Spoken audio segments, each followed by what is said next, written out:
तुम रावण के नहीं, काल के समक्ष खड़े हो बालक। लंका के समुद्र को रघुकुल के रक्त से लाल रख दूंगा। तुम्हारे और तुम्हारे भाई का नाम इस संसार से मिटा दूंगा मैं।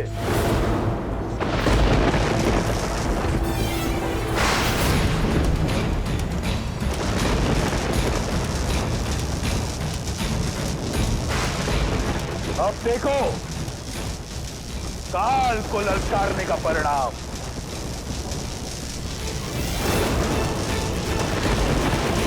लक्ष्मण,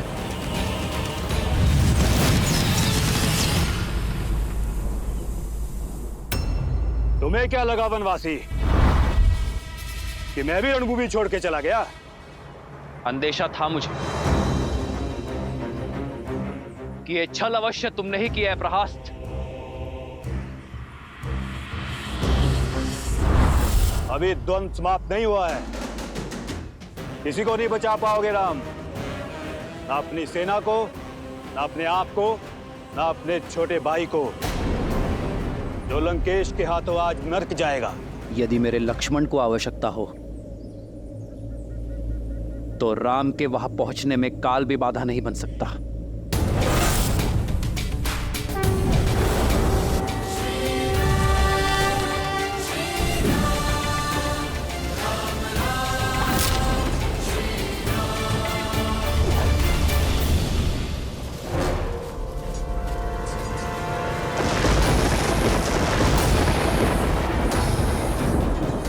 शक्ति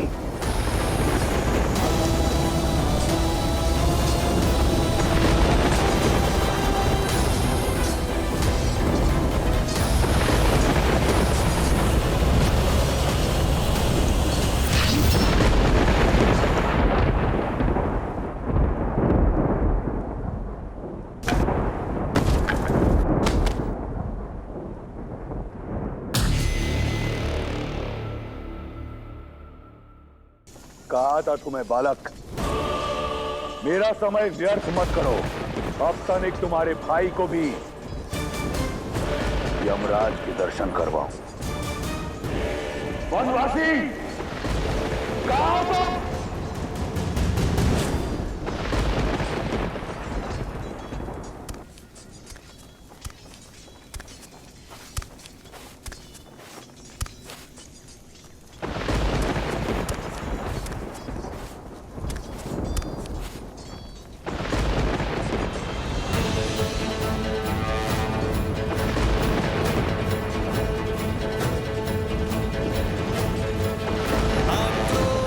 जो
ये क्षण है प्रतिशोध का, ललकार और पुकार का, ये क्षण है अति विरोध का।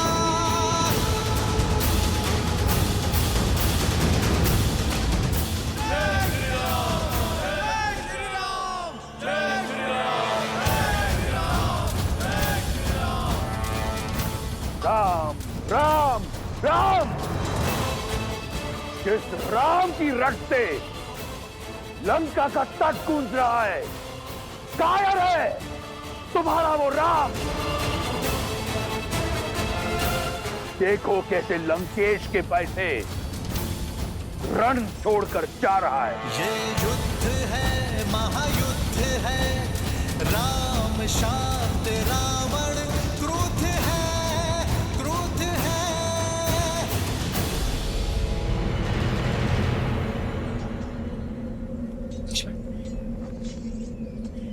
लक्ष्मण,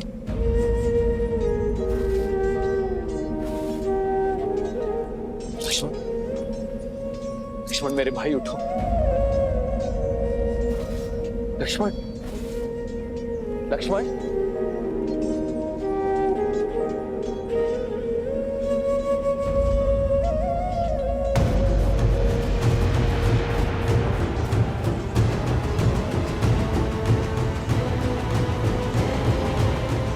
युद्ध में विजय अपने शत्रु को परास्त करके उसे गिराकर प्राप्त की जाती है।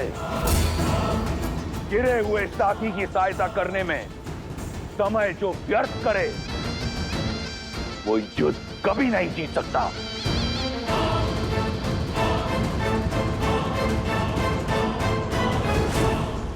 सीता, लंकेश तो युद्ध भूमि में मृत्यु बनकर छाए हुए हैं। उनके रुदन मात्र से सैकड़ों वानर मूर्छित होकर बिना युद्ध किए युद्ध भूमि में गिर पड़े। फिर उन्होंने चंद्रहास के प्रहार से लंका को भस्म करने वाले हनुमान को और दिव्यास्त्र के प्रहार से राम के भाई लक्ष्मण को गिरा दिया। और अब राम और रावण युद्ध में आमने सामने आ चुके हैं। मैं समझ सकती हूँ सीता, तुम्हें चिंता हो रही है। मैं चिंता में नहीं, चिंतन में हूं त्रिजटा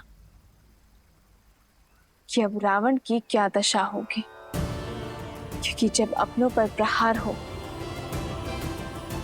तो उसकी पीड़ा का अनुभव मेरे श्री राम को होती है। चंद्रहास भले ही भक्त हनुमान पर चला हो, किंतु उसकी पीड़ा मेरे श्री राम को हुई है त्रिजटा। दिव्यास्त्र ने भले ही लक्ष्मण भैया को भेदा हो, किंतु उससे छलनी होने वाले मेरे श्री राम है। और जब मेरे श्री राम अपनों की पीड़ा का प्रतिकार लेंगे तो वार भी रावण पर होगा और पीड़ा भी रावण को होगी। सज रहना लंकावासी, जिस अधर्म ने श्री राम के विरुद्ध सर उठाया है, वो या तो बिना शीश के लौटेगा या बिना सम्मान के। एक गिरे हुए को उठाने के लिए अपने ही प्राण दांव पर लगा दिए। मूर्ख वनवासी, अब लंकेश को एक कायर की पीठ पर वार करना होगा। जिसे तुम कायरता कह रहे हो वही वास्तविक साहस है रावण। और पीड़ा में फंसे भाई को सहारा देना एक भाई का कर्तव्य है। एक में वीर योद्धा का गौरव और दूसरे में भाई की गरिमा है। पर तुम ये नहीं समझोगे रावण, क्योंकि तुम में ना ही एक वीर योद्धा का गौरव है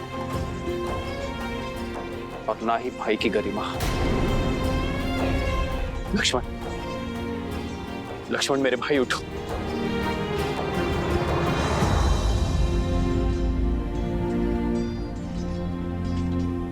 लक्ष्मण उठो, उठो लक्ष्मण, उठो। उठो लक्ष्मण। लक्ष्मण, मुझे क्षमा कर दीजिए भैया। मैंने आपको अपने आप को निराश कर दी। कैसी निराशा लक्ष्मण? तुमने तो मुझे गर्वित किया है। गर्व है मुझे तुम पर, तुम्हारे शौर्य पर। तुमने उसका डटकर सामना किया जिसके आगे काल भी पराजित हो गया। उठो लक्ष्मण, उठो।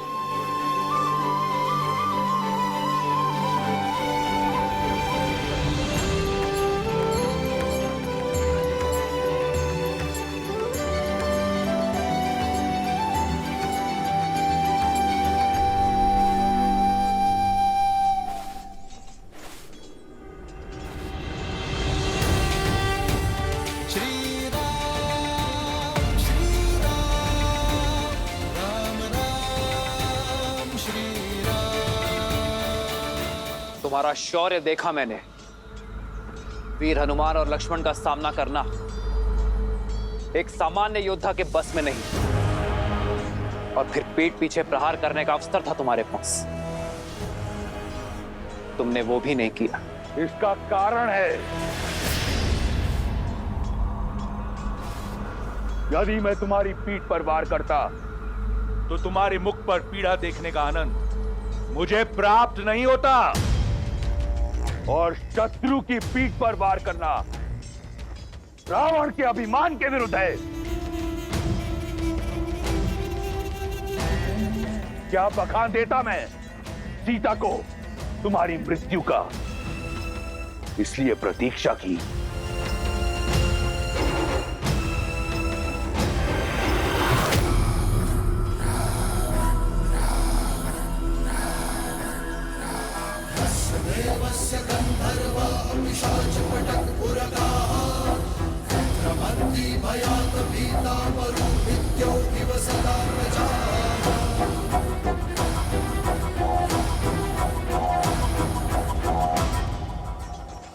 पहले मुझे तुम पर बहुत क्रोध आता था, परंतु अब दया आती है, कौतूल भी। और प्रशंसा तो मुझे तुम्हारी करनी चाहिए। मैं अपना लक्ष्य साधूं से पूर्व तुमने अपनी प्रशंसा की ढाल तैयार कर ली। क्या सोचा, मेरी मीठी मीठी प्रशंसा कर सीता तुम्हें एक बार फिर मिल जाएगी? पहले संधि का प्रस्ताव और अब प्रशंसा। तुमने मुझे घोर अचंभित कर दिया है वनवासी। अचंभित तो तुमने मुझे किया है राक्षस राज, जिसने अपनी शक्ति और भक्ति से तीनों लोग जीते, 10 दिशाओं में मान बनाया, जिसने अपने शौर्य के बल पर यमलोक पर विजय पताका लहराई। वो लंकापति राक्षस राज रावण आज सब कुछ खोने को तत्पर है। वो भी केवल अपने स्वार्थ के लिए, केवल अपने अभिमान के लिए। सही कहा तुमने, अभिमानी हूं मैं, परंतु अभिमान बल से, शक्ति से अर्जित किया जाता है। इस विषय में तुम क्या जानो वनवासी? तुम्हारे पास रहने को घर तक नहीं है। मित्रों और सहयोगियों के नाम पर कुछ वानर और मूर्खतावश देखो तुम दशानन से बैर कर बैठे।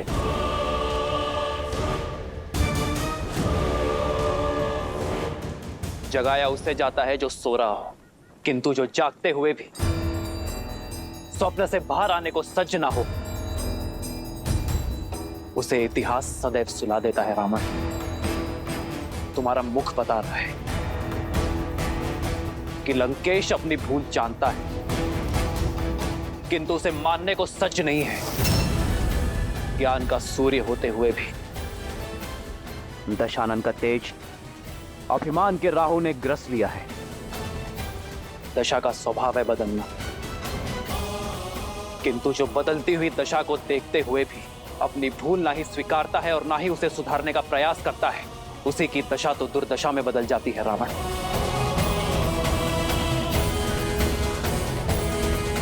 और तुम्हारी दुर्दशा आरंभ हो गई है राक्षस राज।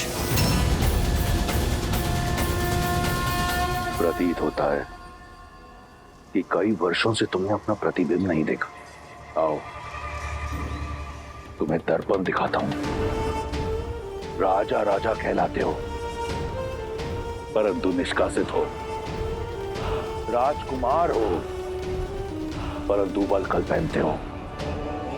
स्वयं को योद्धा मानते हो, परंतु युद्ध भूमि में पीठ दिखाते हो। पत्नी को खो दिया, प्रजा को खो दिया, राज को खो दिया, और कहते हो कि दुर्दशा मेरी आरंभ हो रही है।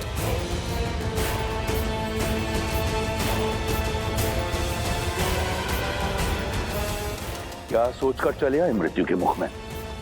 सीने पे कवच नहीं, पैर में खड़ाऊ नहीं, नंगे पांव धरती नापते हुए महादेव के परम भक्त लंकेश दशानन रावण से लड़ने। एक टूटा हुआ रथ भी नहीं है तुम्हारे पास मुझसे युद्ध करने के लिए। हाँ रावण, उचित कहा तुमने। युद्ध के लिए मेरे पास एक टूटा हुआ रथ भी नहीं, किंतु मेरे पास अटूट विश्वास है। तुम्हारी सोने की लंका अभेद थी, सेतु बनाकर भेद दी। तुम्हारे समक्ष न ग्रह आते हैं न यम, किंतु आज मैं तुम्हारे समक्ष खड़ा हूं और मेरी ये प्रिय वानर सेना। सोचो रावण, मुझे भय दिखाने के लिए स्वयं तुम्हें मेरे समक्ष आना पड़ा। अपने इस ऊंचे रथ से नीचे उतरकर। सत्य कहा तुमने। आया था सोचकर कि एक अंतिम बार तुम्हें समझाऊंगा, परंतु जैसा सोचा बिल्कुल वैसा हुआ। तुम जिस धरती पर खड़े हो, अब इसी की धूल चटाऊंगा तुम्हें। रावण जिस ऊंचाई पर है, पहले उस ऊंचाई पर आओ, फिर युद्ध करना। मैं समझाता हूं तुम्हें।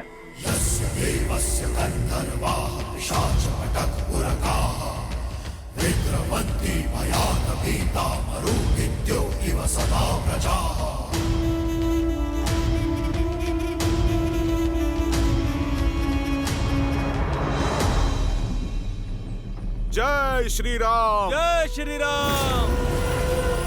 ये हनुमान अब क्या करने वाले?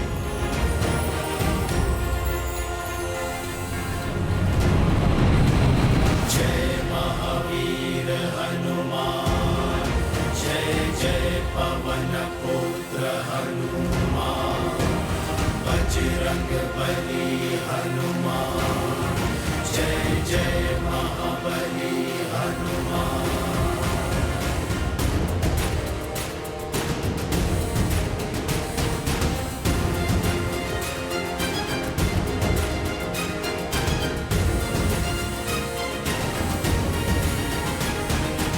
जय श्री राम।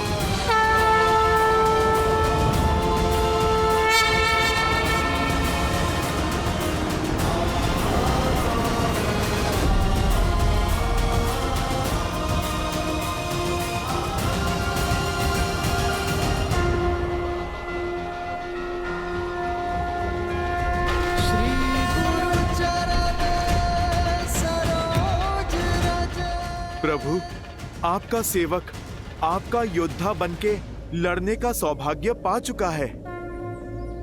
प्रभु, बस आप मुझे अपना रथ बनने का भी अवसर दें।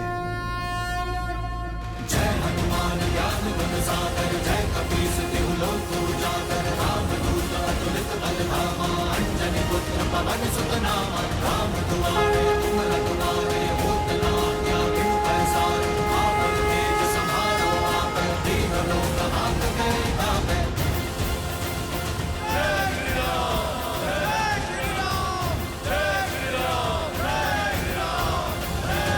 जय श्री राम।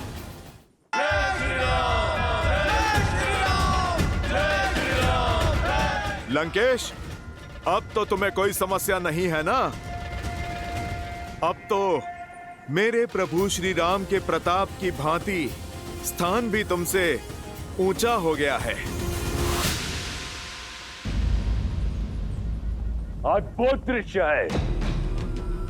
एक नर जो नारायण बनने का ढोंग रच रहा है और एक वानर जो अपनी माया से सब कुछ भस्म कर देता है। अद्भुत जोड़ी है तुम्हारी। तुम्हें युद्ध नहीं, मनोरंजन करना चाहिए।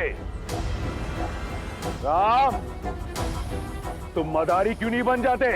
अपने इस मरकट के साथ संपत्ति कमाओ, धन कमाओ।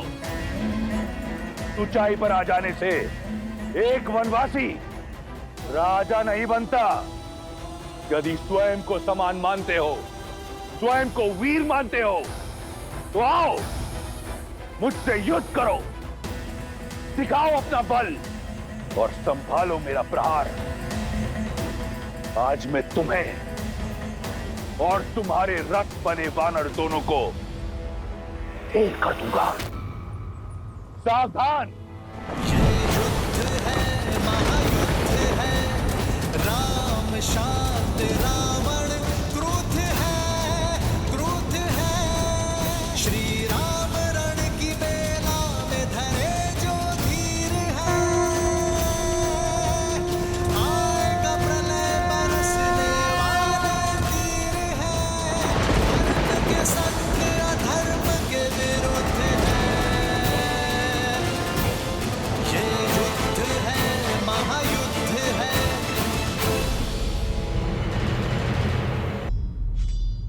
राम, यदि स्वयं को समान मानते हो, स्वयं को वीर मानते हो, तो आओ मुझसे युद्ध करो, दिखाओ अपना बल और संभालो मेरा प्रहार। सावधान! राम शांत रावण क्रुद्ध है श्री राम रण की बेला में धरे जो धीर है। आएगा प्रलय बरसने वाले तीर है। धर्म के संग अधर्म के विरुद्ध है। वायु अस्त्र।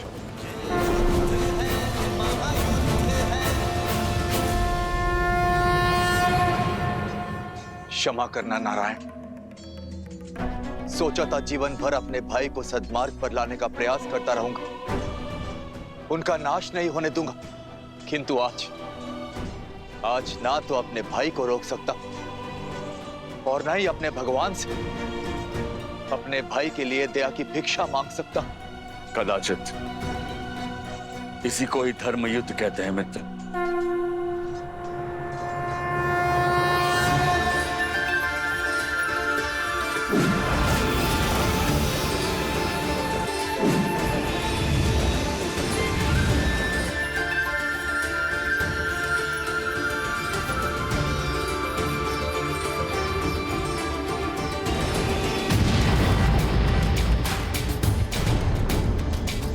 श्री रामचंद्र कृपालु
चिंता की अब कोई बात नहीं है महारानी। युवराज के स्वास्थ्य में बहुत सुधार आ रहा है और वो शीघ्र ही स्वस्थ हो जाएंगे।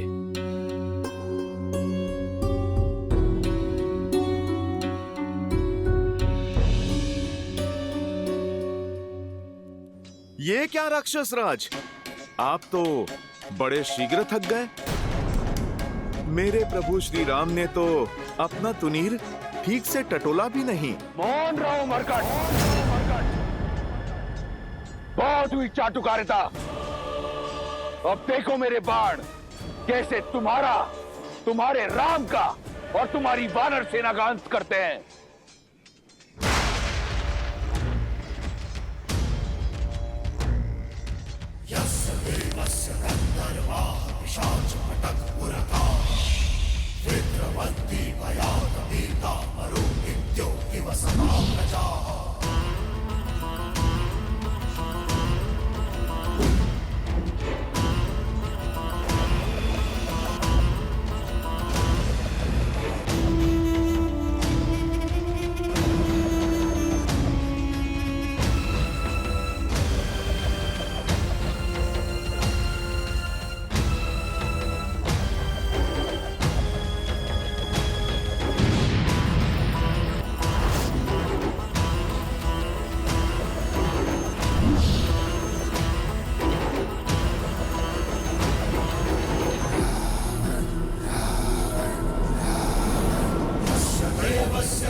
लगता है रावण अपने शत्रुओं पर काल बरसा रहे हैं। ये सूर्य को ढकने वाले बाण उन्हीं के हैं।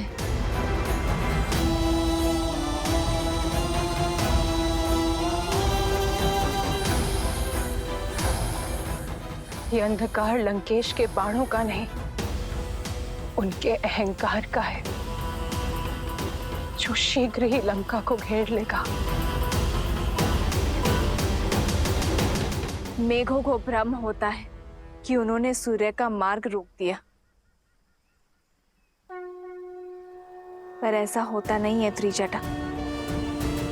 सूर्यवंशी श्री राम के तेज के आगे रावण के अहंकार को घुटने टेकने ही होंगे।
मदारी बनने के लिए अभी कच्चे हो। तुम तो अपनी माया को कुछ क्षण तक भी नहीं टिका पाए।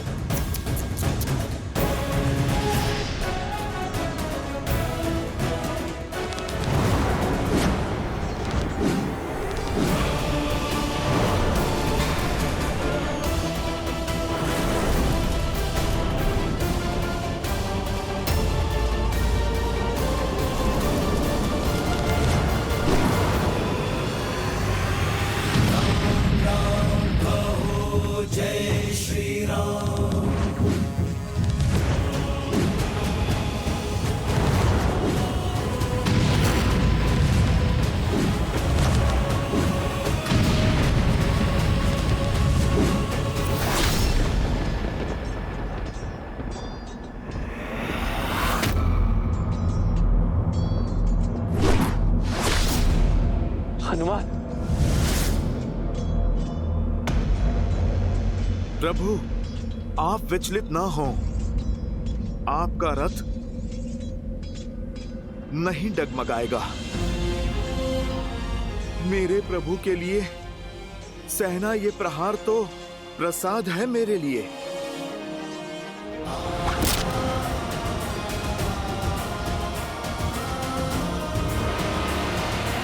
सावधान दशानन! निहत्ते पर प्रहार करके ही क्या 10 लोगों का राज पाया है तुमने? ये तुम्हारी भूल है राम। ये युद्ध भूमि है राम, जहां पर प्रहार कहीं से भी हो सकता है। योद्धा को शत्रु के प्रहार के लिए सज्ज होना चाहिए और परास्त होने के लिए भी। पीड़ा का आभास तो अब तुम्हें होगा लंकेश। मैं दशरथ नंदन रघुवंशी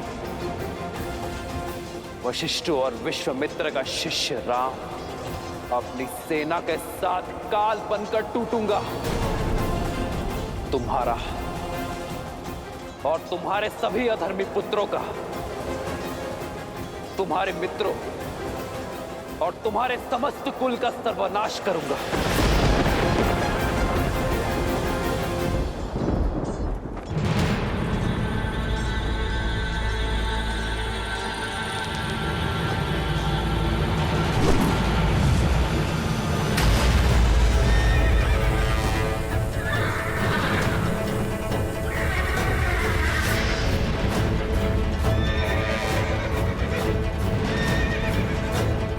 हनुमान, मुझे नीचे उतारो। आज ये वनवासी इस महाज्ञानी को एक पाठ पढ़ाएगा।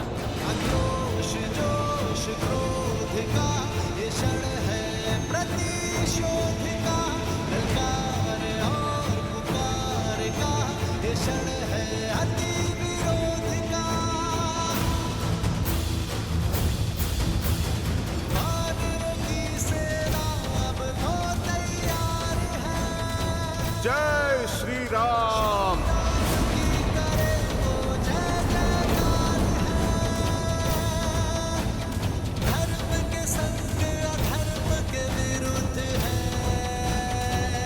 तुम्हारे अनगिनत बाण मेरे हनुमान को डिगा नहीं पाए, किंतु तुम्हारा रथ मेरे एक बाण में ही डोल गया। जानते हो क्यों? क्योंकि तुम्हारे रथ का आधार ही निर्बल है।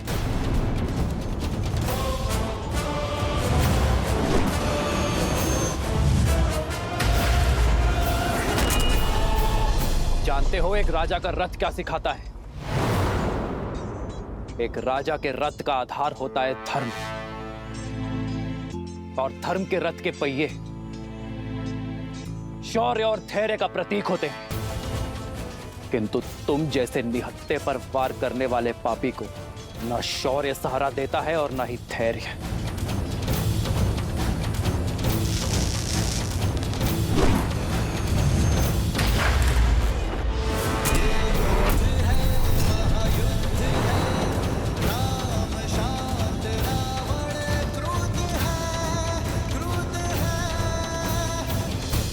धर्म के प्रति विश्वास को दर्शाता है रथ का सारथी।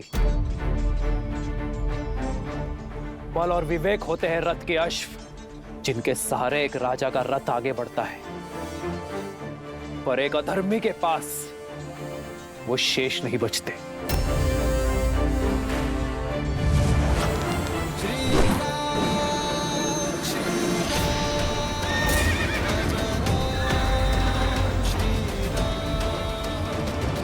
राजा वो जो देश की माटी, देश के हित में सोचे, जो एकता और अखंडता की डोरी बनकर अपने देशवासियों को जोड़े, उनकी रक्षा करे।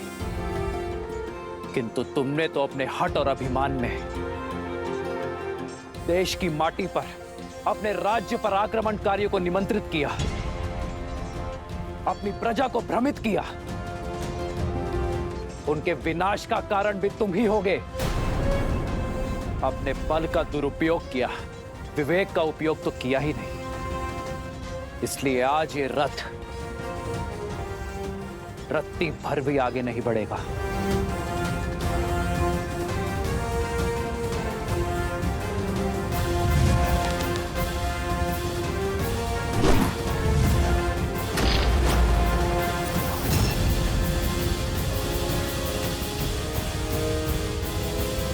रथ की पताका सत्य का प्रतीक होती है। वो सत्य जिसे जानकर भी तुम अपने अभिमान में स्वीकारना नहीं चाहते, और एक अभिमानी के साथ सत्य नहीं रहता।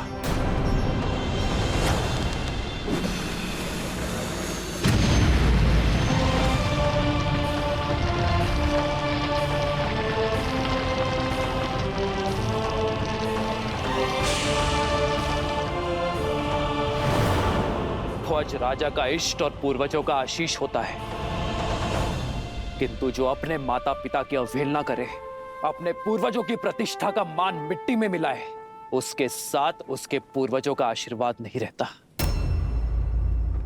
फिर चाहे वो 10 सिरों का स्वामी ही क्यों ना हो।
जो राजा कर्म के स्थान पर कुकर्म को अपनाता है, उसका यश भी धराशायी हो जाता है, और वो स्वयं भी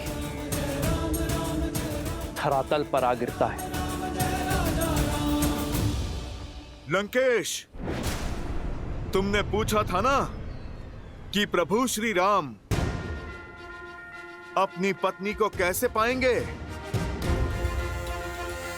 अब आशा है कि तुम्हारी हर एक शंका मिट गई होगी।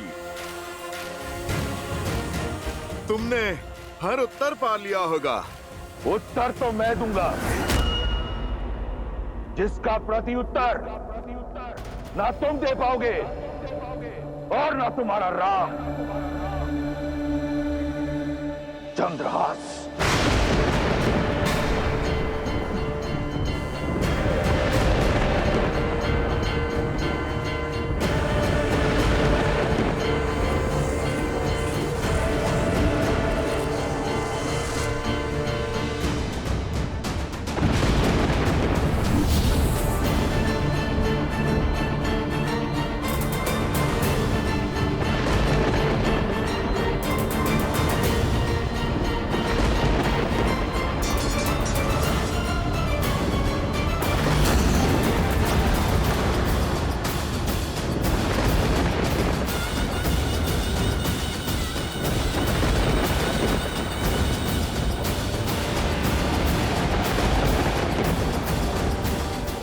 मेरे चंद्रहास के वार से तुम तो बच गए थे वानर,